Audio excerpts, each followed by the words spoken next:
Today my guests are Nicole Moser and Heather Kostes. Heather, Hi. Nicole, how are you? Hi, David. Great, good to see you. Heather, what do you do?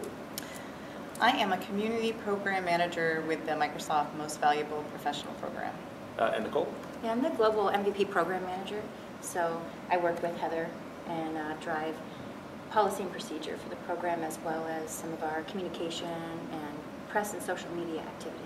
Okay, this MVP program in which you speak, I'm aware of it because right now we're at the MVP Summit, and I'm here because I was recently named an MVP. But tell me, what is an MVP and what is the program?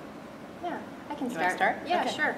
So the Microsoft Most Valuable Professional actually finds and thanks independent experts of Microsoft technology. So there's around 4,200 MVPs around the globe right now. And we recognize them for their expertise of the Microsoft product and their contributions to community as a community leader. So I'm sure this week you've met, tons of MVPs who are in different professions, different roles, different Microsoft technologies. But generally MVPs have two core things in common. They're an independent expert and passionate about a Microsoft technology, and they give to community and as a community leader, things like user groups, books they've written, answers in the forums, just Speakers. Maybe articles or blogs. Different. Absolutely. At the end of the day, they're really helping their technical community get answers to product questions and more easily use Microsoft products, just out of the sheer love for the product that they So you're talking about people that are willing to learn a lot about Microsoft technologies and are willing to share that knowledge with other people in the community. Yeah, they are the experts in their technical circle, in their technical community, whether that's online or offline. They're the go-to source and really are first acknowledged by their peers as an expert, really, and that's one way that they're noticed in community, and we reach out and thank them for all the work they do in community. Okay, it's more than just a thank you. There's some benefits to being an MVP, right? Right. What are they? Well, yeah, as you said, we're at the MVP Global Summit this week. So that's one of the benefits is an invitation to the MVP Summit, which is held annually. And we have deep technical sessions on the Redmond campus.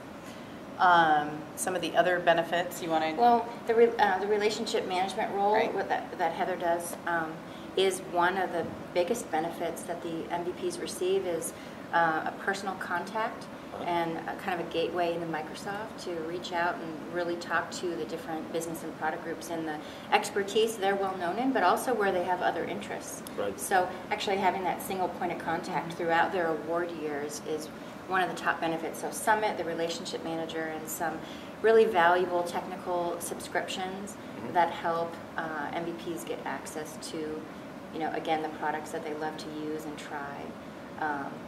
We just got an MSDN subscription, for example. Yes, Right. exactly. Nice perk. Yeah. One of the other benefits of the program, there are a few others. A big one is the opportunity to connect with other MVPs. So That's a huge one for me personally. yeah, exactly, and it's really just kind of started, I guess, as a byproduct. So just the idea that you can come together virtually or in person once a year at the summit with 4,200 like-minded, passionate individuals. I know, again, this year at the summit, I hear people say that this is the single most important event for their professional career. It's so personally rewarding. People make lifelong friends, future business partners. It's just amazing the networking that goes on. Excellent. And another piece of that, too, is the feedback that MVPs give to Microsoft to help improve our products. So the connection, the deep connection that they build with the product group is important as well. Yeah. So supposing somebody's watching this feels that they know a lot about Microsoft products and they have a desire to share that knowledge and they want to become an MVP, what advice would you give them? Yeah, I'd say the best advice, and I've heard this from MVPs who were aspiring to be awarded. Yeah. I think the best thing is to find an MVP that, if you're in the technical circle already and you're aspiring for the MVP award, there's going to be other MVPs that you can look to and see what did they do to get the award.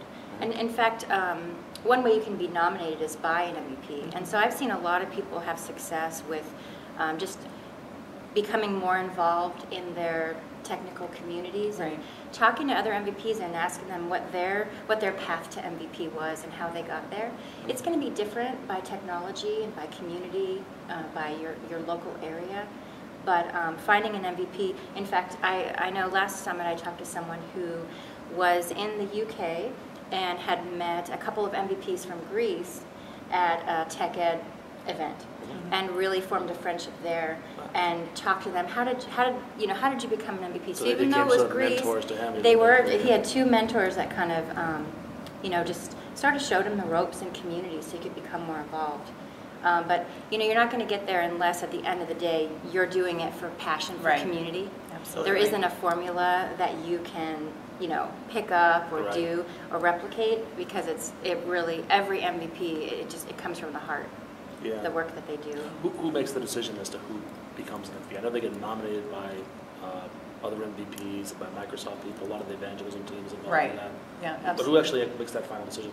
It's actually a multi-step process. So it first will go into whether it's in the U.S. Those in my role are assigned by technology, and then in other parts of the world it's by region. So their community program manager, either by technology or region, will be the first one to take a look at that. And then we have peers who are more connected internally to the product groups. So it's several steps that it goes through so that we have, go ahead. It ends up being a panel, a small panel of Microsoft employees who take a look at the contributions that person has made in their community, and then they look at it against the product that they're working with.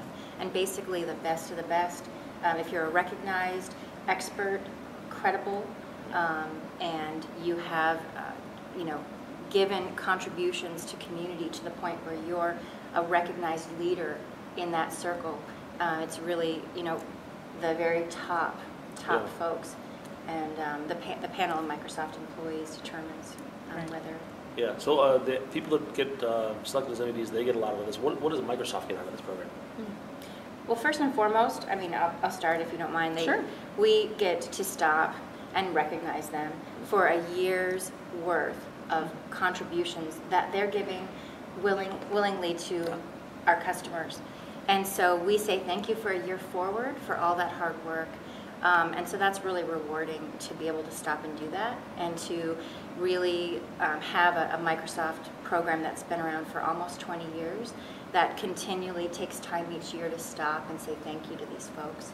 And then, secondarily, if the MVP wants to sign a confidentiality agreement with us, then we really open up a two-way conversation and really get to hear from the MVPs what's going on in community. We'll get a lot of early warnings on top issues that are happening in community. And as Heather had mentioned earlier, we get so much feedback from the MVPs, and it's not just their opinion when they come talk to us, it's the voice of their community that they're really sharing with us. So you're relying on us as a conduit to the rest of the developers out in the development community. Talking to them individually. It's one important way that we're able to really tap into what's going on.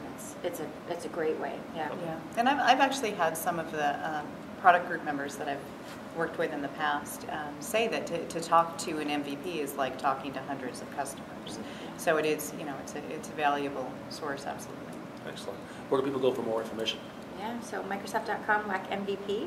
We've also got a Facebook page. It's you have to type in the official MVP community to have it pop up right away. And we're also on Twitter at MVP Award. Yeah, so you can pretty much find us many different places. Do you guys have a personal online presence that you want to advertise to my thousands of viewers? Well, Heather, you have a following growing on Twitter. It's pretty small right now. I'm on Twitter and I'm on Facebook. Tens of thousands. I'm either place. Heather Kostes. Yeah, and I'm at MVP Award through our Twitter. So I drive. Wow. It's me and a very small team. That picture doesn't look like you. No, not really. So really the best way to really get connected to the program. There's a lot of passionate people on our Facebook page, and it's a great way to actually, if you're an aspiring MVP, to get on the Facebook page and just ask other MVPs. That's one good advice. way to connect. And you know, on our main website, Microsoft.com/MVP, there's also a search function to find MVPs Right. who want to have their profile displayed publicly. So you can search by country or by expertise. So Right. anybody really looking for that mentor or just want to get a feel for what the bio might look like of an MVP, you can go to our main website there. Okay. Yeah, great resources. Heather, Nicole, thank you so Thank much for doing my you. show. Thanks for coming to the summit. It's good to see Thanks you for this inviting week. me here to Redmond. Glad it's a good Thank experience you. for you.